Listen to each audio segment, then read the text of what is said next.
Okey, salam sejahtera. Pada pembelajaran yang lepas saya telah tunjukkan bagaimana dengan ringkasnya kita boleh terus mula menggunakan 3ds Max dengan berminat objek, mengubah sudut pandangan pada viewport sini dan akhirnya mengubah objek 3D ini menjadi gambar melalui teknik rendering. Okey. Secara ringkasnya, untuk berminat objek kita boleh pergi ke bahagian create dan di bawah sini terdapat pelbagai pilihan, dan untuk asas kita mulakan dengan geometri, dan di bawah sini terdapat pelbagai objek, dan jika anda perhatikan di bawah sini ini terdapat paling kurang 3. Kita ada box, kita ada sphere ataupun objek seperti bola, dan cone. Okey.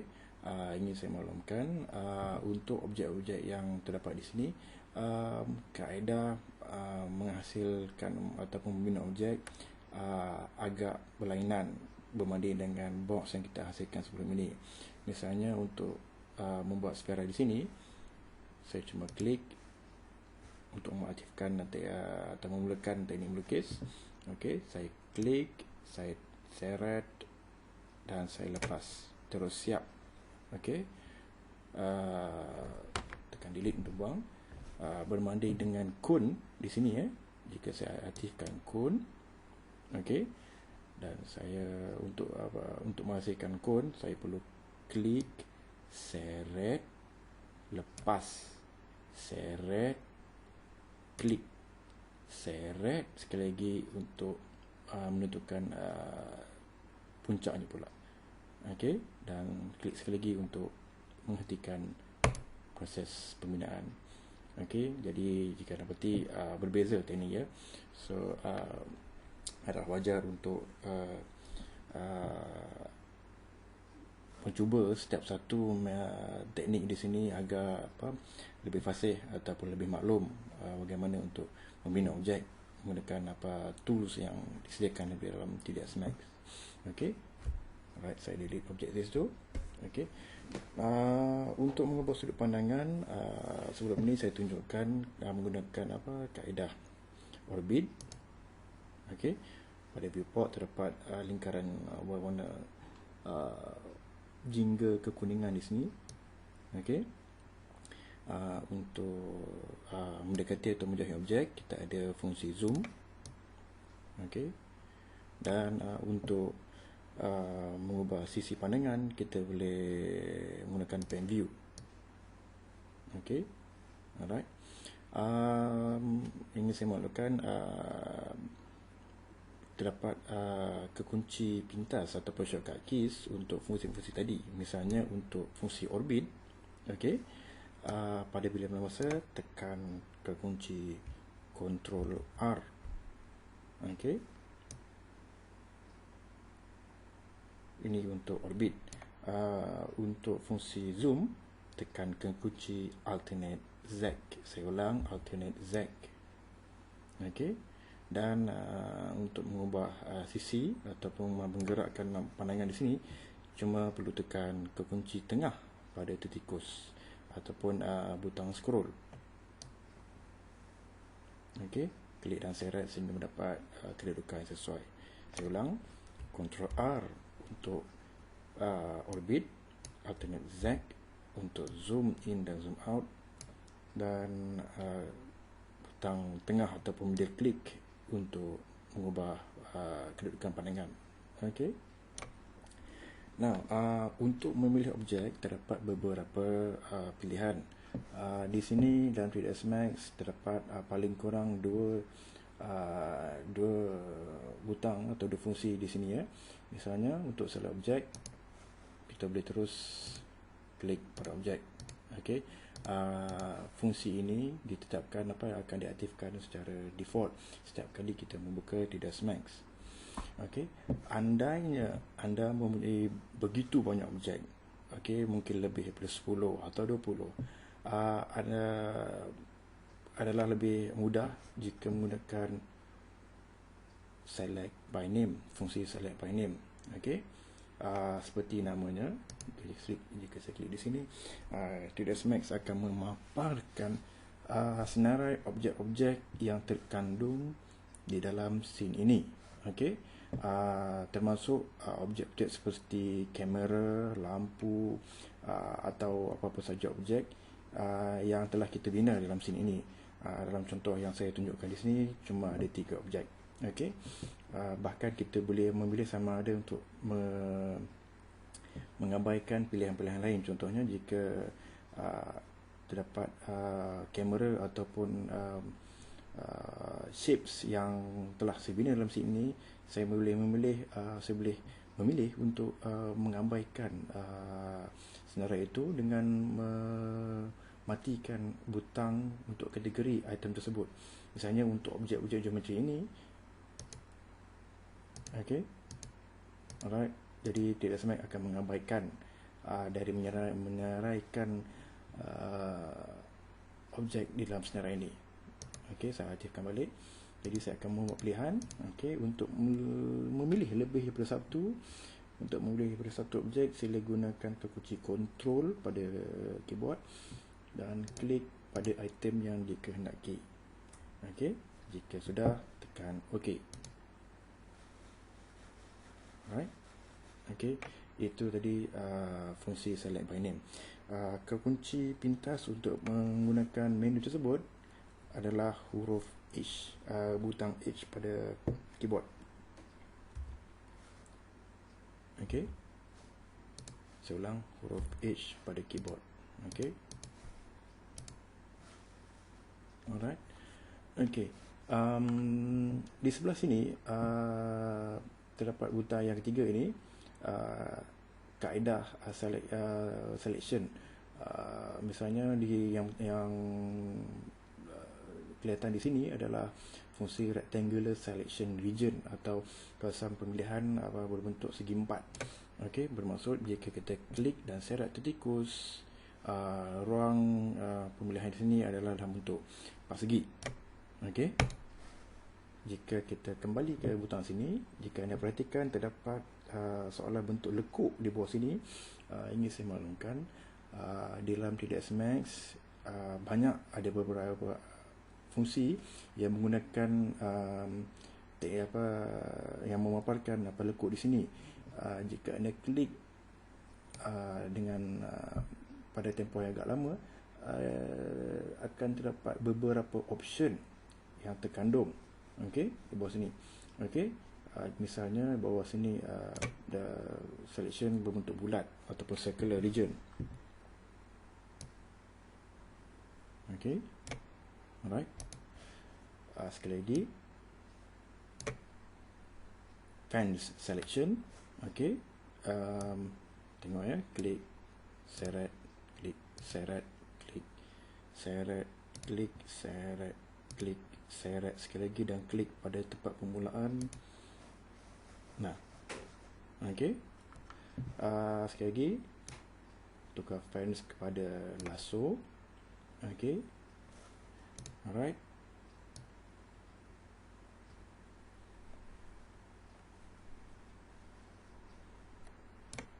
Okey, alright, bergantung pada bagaimana kita menarik lasso tersebut. Apa-apa saja objek yang terkandung dalam kawasan selection tadi akan diaktifkan. Terakhir sekali, fungsi pin selection region. Okey, 3ds Max akan mengaktifkan objek yang terkandung pada kawasan pintasan tikus. Misalnya saya klik, okey, perhatikan. Okey, saya masih lagi mengaktifkan butang klik dan bila selepas, okey, 3ds Max hanya mengaktifkan butang objek yang terkandung di bawah tikus tadi. Okey, alright. Okey, pemilihan teknik-teknik ini bergantung pada scene ataupun projek yang anda laksanakan. Ada masa mungkin anda perlukan teknik rectangular, ada masa anda perlukan teknik pin ataupun fence. Okey, yang ni adalah agak subjektif, bergantung pada kesesuaian masing-masing. Okey, dan di sebelah sini, okey, ada elemen window dan crossing. Okey, sama ada anda perlu buat pemilihan secara penuh ataupun separuh.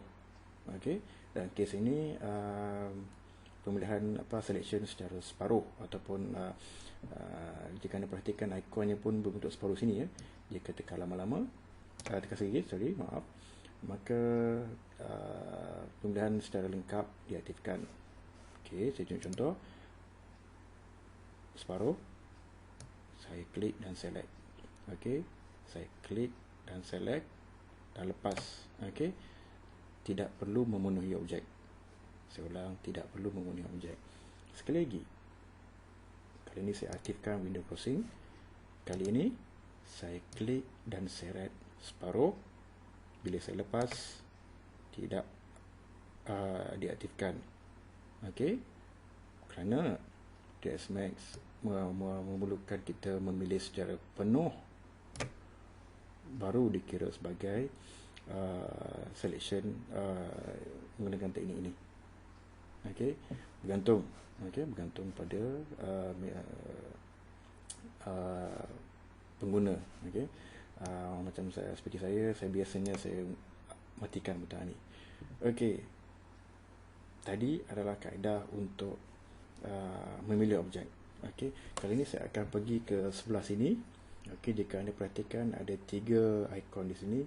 Ini adalah ikon yang anda akan kerap guna. Okey, pertama sekali kita ada select and move. Okey, sebelum saya klik, perhatikan pada setiap objek yang saya klik, okey, terdapat garisan berwarna merah di situ ya.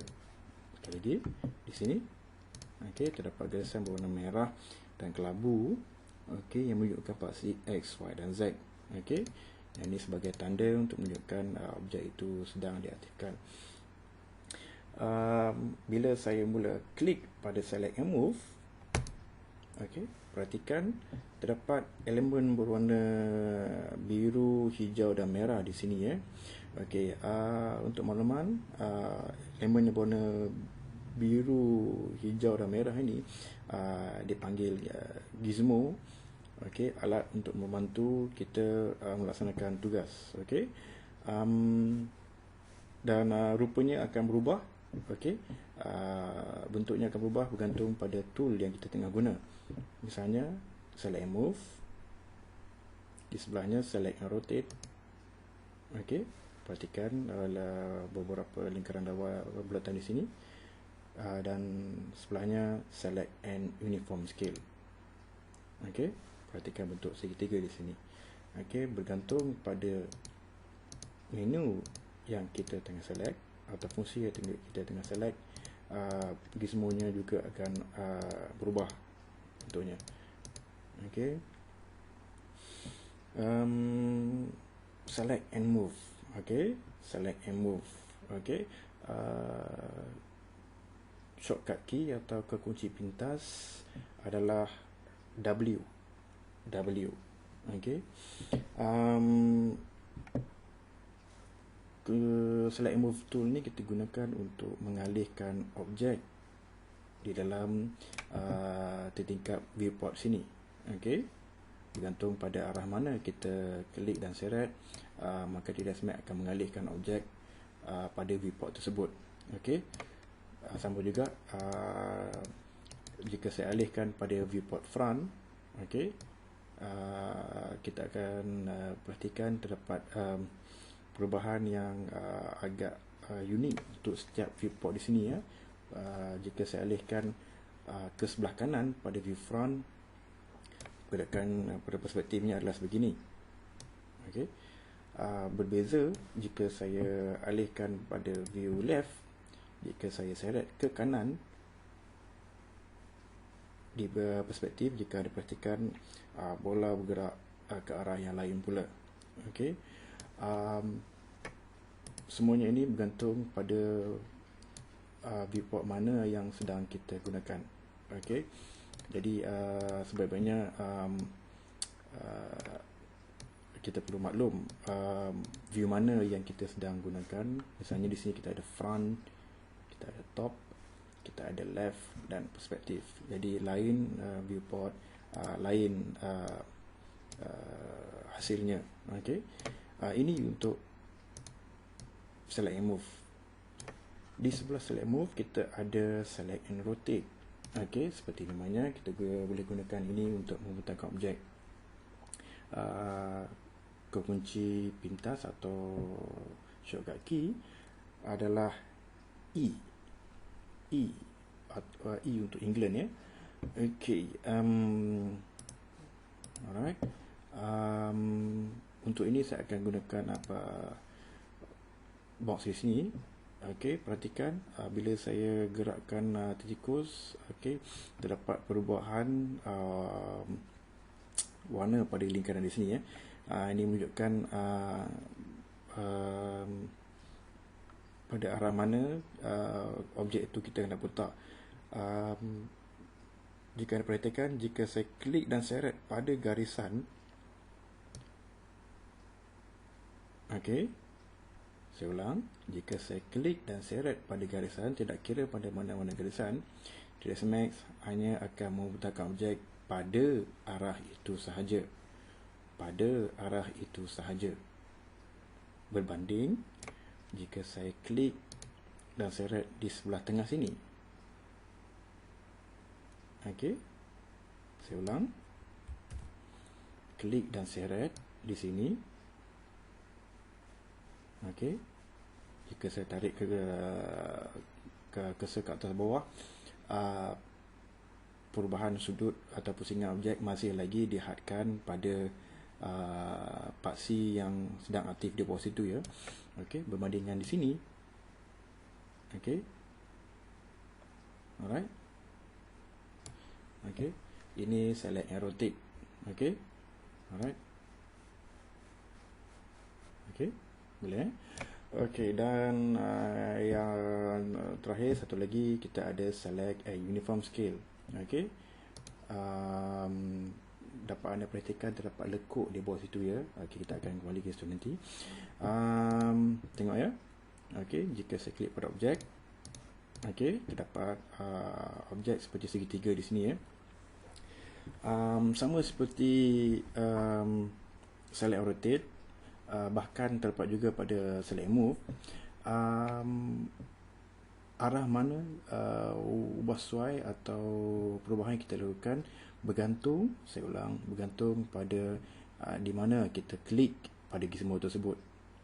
Okey, saya ulang, perubahan atau modifikasi sama ada select and move, rotate mahupun scale bergantung pada kawasan yang kita select atau kita pilih pada gizmo tersebut. Misalnya, jika saya klik dan seret di bahagian tengah sini, perhatikan terdapat perubahan warna di sebelah tengah sini, ya. Klik dan drag. Okey. Perubahan adalah bentuk sama, maksud dia daripada semua arah. Okey, sama dari segi X, Y dan Z. Okey, X, Y dan Z. Tetapi jika saya klik pada salah satu sisi, okey, perhatikan. Okey, sebagai contoh di sini, ya, klik dan seret. Nampak?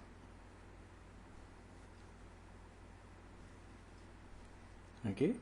Sekali lagi saya undo. Saya ulang balik. Klik dan seret. Okey. Sama juga dengan sisi sini. Klik dan seret. Okey. Okey. Bergantung pada arah mana kita klik untuk mulakan penguasaian pada objek tersebut. Okey, sekali lagi saya tunjukkan untuk move. Okey, saya tertinggal tadi. Okey, sekali lagi, jika pada X, okey,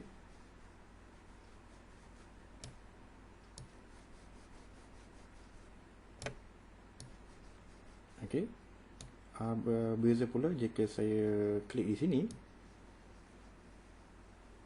Alright. Pada zon petak tengah sini ya. Okey. Sekali lagi pada view front.